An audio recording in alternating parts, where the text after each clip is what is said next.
My self Neeraj Kumar और आज आपके लिए लाए हैं 10th क्लास का चैप्टर नंबर 2 का acid base and salt. Chapter number 2 है, उसका सेकेंड पार्ट लेके आए हैं। फर्स्ट पार्ट बना चुके हैं, फर्स्ट पार्ट देख लीजिएगा। सेकेंड पार्ट है acid base and salt. Acid के विषय में डिफिनेशन क्या था, एसिड के विषय में बता चुके हैं। एसिड कितने तरह के होते हैं ये भी बता चुके थे। आज हम एसिड का ही आगे चर्चा कर रहे हैं। एसिड के विषय में देखिए, एसिड जो है दो फॉर्म में मौजूद होता है, एक डाइल्यूट एसिड और एक कंसंट्रेटेड एसिड। दो फॉर्म में एसिड मौजूद होता है, एक को हम कहते हैं डाइल्यूट एसिड, एक को हम कहते हैं कंसंट्रेटेड एसिड। देखिए एसिड के समय they are present in two form, यानी एसिड जो है प्रेजेंट है दो फॉर्म में। दो फॉर्म में हमारे सामने एसिड मौजूद होता है, एक को कहते हैं डाइल्यूट एसिड, एक को कहते हैं कंसंट्रेटेड एसिड। डाइल्यूट एसिड किसको कहते हैं?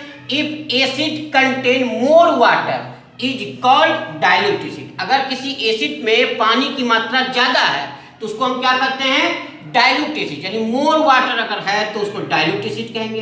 कंसंट्रेटेड एसिड किसको कहते हैं? If acid contain less water, अगर एसिड कंटेन में वाटर का अमाउंट कम है, इज कॉल्ड कंसंट्रेटेड एसिड। इसी को शॉर्ट में कॉन्क एसिड भी लिखा जाता है। देखिएगा किताबों में कंसंट्रेटेड एसिड इतना बड़ा वर्ड नहीं लिख के शॉर्ट में CONC एसिड लिखा जाएगा, यानी कंसंट्रेटेड एसिड इसको पढ़ेंगे। वाटर कम है तो कंसंट्रेटेड एसिड, वाटर का अमाउंट अगर एसिड में ज्यादा है तो डाइल्यूट एसिड कहते हैं।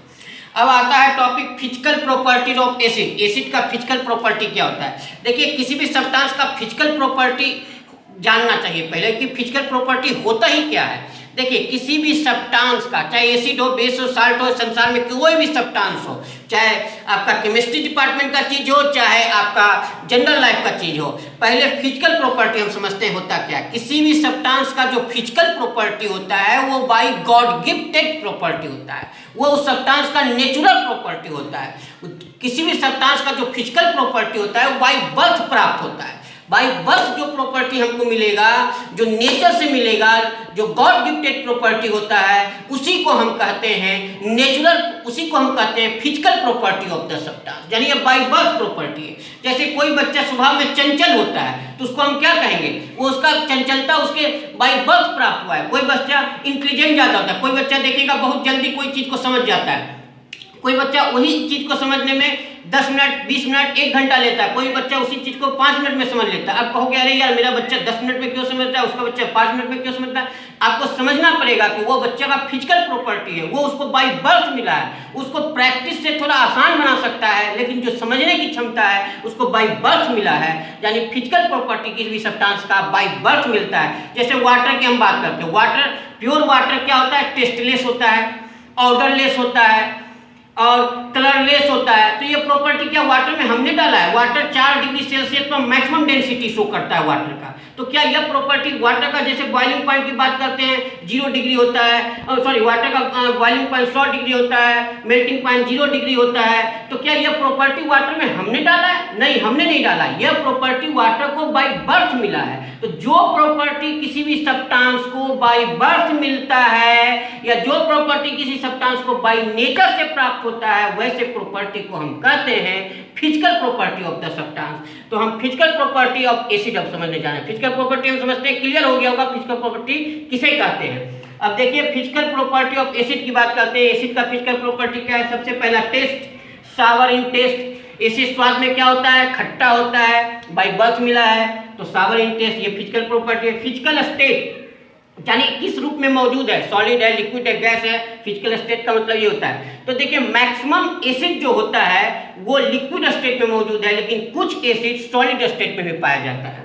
फिजिकल स्टेट में ध्यान से देखिएगा, physical state maximum acids are present in liquid state and some are in solid state. कुछ एसिड सॉलिड स्टेट में है, इन मैक्सिमम एसिड लिक्विड स्टेट में पाया जाता है। जैसे boric acid H3BO3 in solid state, यह भी एक एसिड है H3BO3 बोरिक एसिड, यह आपका सॉलिड स्टेट में पाया जाता है। इसी तरह से और भी कई एसिड है, जैसे साइट्रिक एसिड, ये भी क्या है? सॉलिड स्टेट में पाया जाता है, लेकिन मैक्सिमम एसिड लिक्विड स्टेट में पाया जाता है। बोरिक एसिड, साइट्रिक एसिड, ये सब क्या है? सॉलिड स्टेट में पाया जाता है।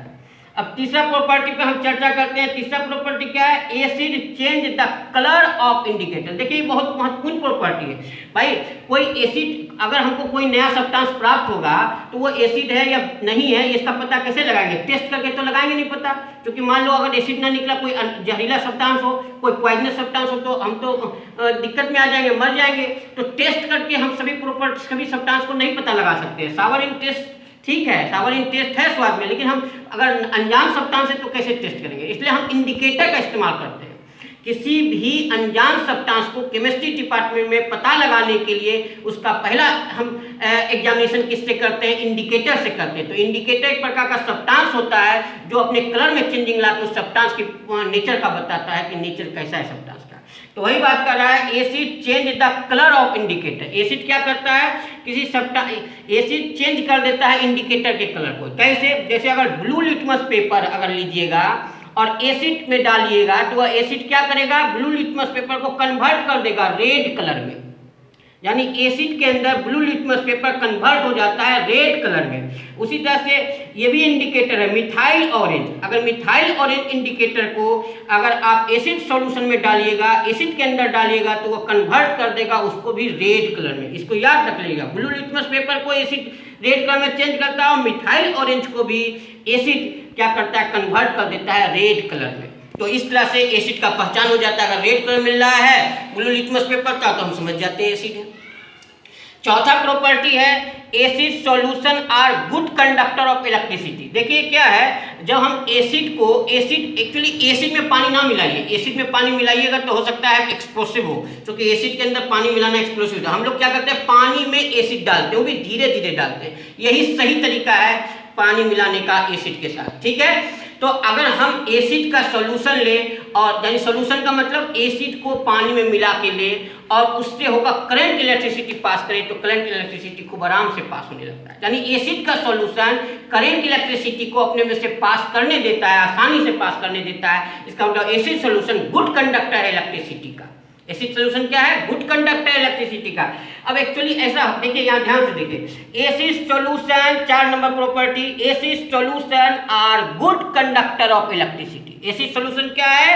इलेक्ट्रिसिटी का गुड कंडक्टर, यानी इलेक्ट्रिसिटी आराम से पास होता है एसिड के सॉल्यूशन से। अब एक्चुअली ऐसा होता क्यों है? जब हम कोई एसिड को पानी में डालते हैं तो होता क्या है, पानी में ये एसिड जाके टूट जाता है अपने आयनों में। जैसे HCl को वाटर में डाले तो H plus Cl minus ion में टूट जाता है। यानी एसिड पानी सॉल्यूशन, पानी में जाते के साथ एसिड का मॉलिक्यूल डिसोसिएट हो जाता है, टूट जाता है और क्या देता है? फ्री आयन्स देता है। जैसे H प्लस आयन यहाँ प्राप्त हो रहा है, Cl माइनस आयन प्राप्त हो रहा है, तो ये फ्री चार्ज है। अब आयन है तो आयन तो एक प्रकार का चार्ज है ना, ये हाइड्रोजन आयन है, क्लोरीन आयन है, तो आयन का मतलब क्या? चार्ज। और ये क्या है? फ्री हो गया, क्योंकि टूट गया तो फ्री हो गया, तो यानी ये फ्री चार्ज मौजूद कर देता है। जब हम कोई एसिड को वाटर सॉल्यूशन में डालते हैं तो एसिड टूट करके फ्री चार्ज हमको उपलब्ध कराता है, और चूंकि फ्री चार्ज हो गया तो चार्ज बढ़ेगा। अगर उसको अगर आप एक पाथ दे दीजिएगा, सर्किट दे दीजिएगा, तो यही चार्ज फ्लो करने लगेगा, और फ्लो ऑफ चार्ज को ही हम क्या कहते हैं? इलेक्ट्रिसिटी के नाम से जानते हैं। तो यही कारण है कि एसिड का solution good conductor of electricity का काम करता है। क्लियर हो गया ना? अब देखिए, अगर उसी को हम कहते हैं, एक केमिस्ट्री का एक टर्म है कि acid are good electrolyte. Electrolyte भी कहते हैं। एक्चुअली इलेक्ट्रोलाइट कोई अलग शब्द नहीं है। कोई भी सब्सटेंस का सॉल्यूशन अगर इलेक्ट्रिसिटी को पास करने दे अपने में से, तो उस सब्सटेंस को हम इलेक्ट्रोलाइट के नाम से जानते हैं। अगर इलेक्ट्रोलाइट का डिफिनेशन पूछा जाए क्या है, तो हम कहते हैं electrolytes are those substances which conduct electricity. माने वैसा सब्सटेंस जिसका सॉल्यूशन इलेक्ट्रिसिटी को फ्लो करने देता है, उस सब्सटेंस को हम कहते हैं इलेक्ट्रोलाइट। और चूंकि एसिड का सॉल्यूशन इलेक्ट्रिसिटी को फ्लो करने देता है, खूब आराम से गुड कंडक्टर का काम करता है, इसलिए एसिड कैसा सब्सटेंस है? तो एसिड एक इलेक्ट्रोलाइट सब्सटेंस है। इसलिए इसको याद रख लीजिएगा कि acid are good electrolyte. Electrolyte का मतलब समझ गए ना? माने किसी सब्सटेंस का एक्वस सॉल्यूशन, एक्वस का मतलब वाटर में बनाया हुआ, एक्वस हम वाटर को कहते हैं। किसी सब्सटेंस का एक्वस सॉल्यूशन कंडक्ट करता है इलेक्ट्रिसिटी को, उसको हम इलेक्ट्रोलाइट कहते हैं। एसिड का सॉल्यूशन कंडक्ट करता है इलेक्ट्रिसिटी को, इसलिए एसिड क्या है? गुड इलेक्ट्रोलाइट का भी काम करता है। ठीक है। अब बात करते हैं केमिकल प्रॉपर्टीज ऑफ एसिड। अब केमिकल प्रॉपर्टी किसी सब्सटेंस का क्या होता है? केमिकल प्रॉपर्टी किसी सब्सटेंस का वह प्रॉपर्टी है जो मैन मेड है, जो प्रॉपर्टी को हमने बनाया, लैब में बनाया, रिएक्शन के थ्रू बनाया। चाहे लैब में चाहे नेचर में, लेकिन रिएक्शन के थ्रू अगर किसी सब्सटेंस के अंदर कोई प्रॉपर्टी डाला जाए तो वो उसका केमिकल प्रॉपर्टी है। जो बाय बर्थ मिलता है उसको हम कहते हैं फिजिकल प्रॉपर्टी। जो प्रॉपर्टी हम लोग किसी सब्सटेंस में डालते हैं उसको कहते हैं केमिकल प्रॉपर्टी। जैसे कोई बच्चा पढ़ लिख करके डॉक्टर बन गया, तो पढ़ा तभी तो डॉक्टर बना, तो पढ़ना क्या है, उसका केमिकल प्रॉपर्टी है। और उसके अंदर जो उस सब्सटेंस का नेचर आया कि भाई तेज है बच्चा कि स्लो है, ये उसका फिजिकल प्रॉपर्टी है। तो chemical property by birth, physical property by birth प्राप्त होता है, और केमिकल प्रॉपर्टी किसी सब्सटेंस का क्या होता है, मैन मेड प्रॉपर्टी है। तो ये प्रॉपर्टी हम किसी सब्सटेंस में हमेशा डालते हैं। हमेशा याद रखिएगा, अगर कोई आदमी फिजिकल प्रॉपर्टी पूछे, केमिकल प्रॉपर्टी पूछे, तो आपके दिमाग में क्लियर कट कंसेप्ट होना चाहिए कि फिजिकल प्रॉपर्टी किसी सब्सटेंस का बाय बर्थ प्राप्त होता है, केमिकल प्रॉपर्टी किसी सब्सटेंस का बाय मैन मेड प्रॉपर्टी कहलाता है। ठीक है, अब हम केमिकल प्रॉपर्टी पर डिस्कस करते हैं। Chemical properties of acid. Chemical property acid का क्या है, सबसे पहला रिएक्शन विथ मेटल। जब किसी मेटल को एसिड से रिएक्शन कराते हैं, देखिए metal react with acid, acid से रिएक्शन कराते हैं तो क्या प्राप्त होता है, साल्ट प्राप्त होता है प्लस हाइड्रोजन प्राप्त होता है। याद कर लीजिएगा, रिएक्शन विथ मेटल में मेटल का जब रिएक्शन हम एसिड से कराते हैं तो क्या प्राप्त होता है, साल्ट प्राप्त होता है प्लस हाइड्रोजन प्राप्त होता है।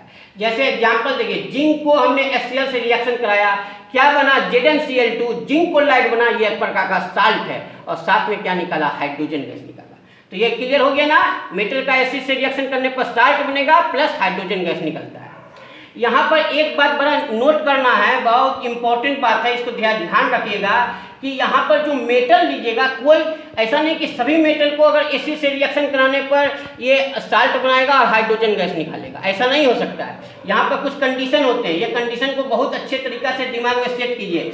यहाँ पर क्या है, जो मेटल लेंगे वो मेटल ये हाइड्रोजन की अपेक्षा ज़्यादा रिएक्टिव होना चाहिए। अगर मेटल हमारा ज़्यादा रिएक्टिव है हाइड्रोजन से, तभी यह साल्ट प्लस हाइड्रोजन गैस देगा। अगर हम मेटल लेस रिएक्टिव यहाँ ले लेंगे तो यह रिएक्ट, जैसे यहाँ देखिए सिल्वर को हमने HCl से रिएक्शन कराया तो कोई रिएक्शन नहीं हुआ। क्यों नहीं हुआ, क्योंकि सिल्वर मेटल की रिएक्टिविटी हाइड्रोजन से कम है, इसलिए सिल्वर ने हाइड्रोजन को हटा के साल्ट नहीं बनाया, हाइड्रोजन गैस ने निकाला, नो रिएक्शन हुआ। तो याद रखिएगा, मेटल एसिड से रिएक्ट करके साल्ट प्लस हाइड्रोजन देता है, लेकिन यहाँ पर मेटल कौन सा रखेंगे, यहाँ पर कंडीशन है, नोट में देखिए लिख दिया है हमने, metals have more reactive than hydrogen. जो मेटल यहाँ रखेंगे वो क्या होना चाहिए, हाइड्रोजन से ज़्यादा रिएक्टिव होना चाहिए। अब जो मेटल हाइड्रोजन से कम रिएक्टिव है वो नहीं रिएक्शन करेगा। यहाँ पर कुछ हमने मेटल लिख दिया है इंपॉर्टेंट, यही मेटल जो है लेस रिएक्टिव है। Copper, mercury, silver, gold, platinum, palladium, ये जो मेटल्स हैं, ये इतना ही मेटल्स ऐसे हैं जनरली जो लेस रिएक्टिव हैं हाइड्रोजन से, are less reactive than hydrogen. यानी इनमें से अगर कोई मेटल यहाँ रख के आप किसी एसिड से रिएक्शन कराइएगा तो नो रिएक्शन प्राप्त होगा। क्लियर हो गया, यहाँ पर रिएक्शन नहीं होगा, यानी मोर रिएक्टिव मेटल लेना है। दूसरा प्रॉपर्टी ध्यान से देखिए, रिएक्शन विथ बेस। अब हम एसिड का रिएक्शन किससे करा रहे हैं, बेस से करा रहे हैं। जब एसिड का रिएक्शन हम बेस से कराते हैं तो साल्ट बनता है प्लस वाटर बनता है। यहाँ क्या बन रहा था, हाइड्रोजन मेटल वाला में। अब हम बेस से करा दिए एसिड का रिएक्शन तो क्या बनेगा, साल्ट बनेगा प्लस हाइड्रोजन गैस वाटर निकलेगा। तो एसिड का बेस से रिएक्शन करेंगे तो साल्ट बनेगा प्लस वाटर बनेगा। अब जैसे HCl को हमने NaOH से कराया तो NaCl बना और प्लस क्या निकला, वाटर निकला। जैसे H2SO4 का NaOH से रिएक्शन कराया तो क्या बना, Na2SO4 बना प्लस वाटर निकला। एक्चुअली रिएक्शन होता कैसे है, अब देख लीजिए, यहाँ अगर ध्यान से देखिए तो आपको क्लियर हो जाएगा। जैसे ये प्लस है HCl माइनस है, NaOH में यहाँ प्लस है, OH माइनस यहाँ माइनस है। अब ये क्या करता है, ये देखिए, ये माइनस वाला पार्ट जो है, ये ध्यान से, ये प्लस वाला जो पार्ट है आपका, ये Na वाला, ये किससे जाकर रिएक्ट करेगा, Cl से, और क्या बना देगा, NaCl। और H प्लस OH से जुट के क्या बनाएगा, वाटर बना देगा। ये उसी तरह से यहाँ हाइड्रोजन प्लस है, सल्फेट माइनस है, सोडियम यहाँ प्लस है, OH माइनस है। तो अब क्या होगा, यहाँ देखिए, ये माइनस वाला पार्ट है सल्फेट, ये किससे जाके जुटेगा, सोडियम से जाके जुटेगा, और जाके क्या बना देगा, Na2SO4। ये H2OH से जुट के क्या बनाएगा, वाटर बना देगा। तो ये ध्यान से देख लीजिए कैसे रिएक्शन हुआ है, प्लस पार्ट माइनस से जुटा है और माइनस वाला प्लस से जुट के कंपाउंड बनाया है। तो इस तरह से अभी और भी कई केमिकल प्रॉपर्टीज हैं, अभी तो 2 ही प्रॉपर्टी लिखे हैं, और भी लिखेंगे। तो आज हम यहीं पर क्लास एंड करते हैं, अगले क्लास में इससे आगे ज़्यादा का प्रॉपर्टी और लिख के दिखाएंगे और समझाएंगे। तो इसको ध्यान से देख लीजिएगा, अगले क्लास में फिर इससे आगे का टॉपिक पर बात करते हैं। तो जय हिंद।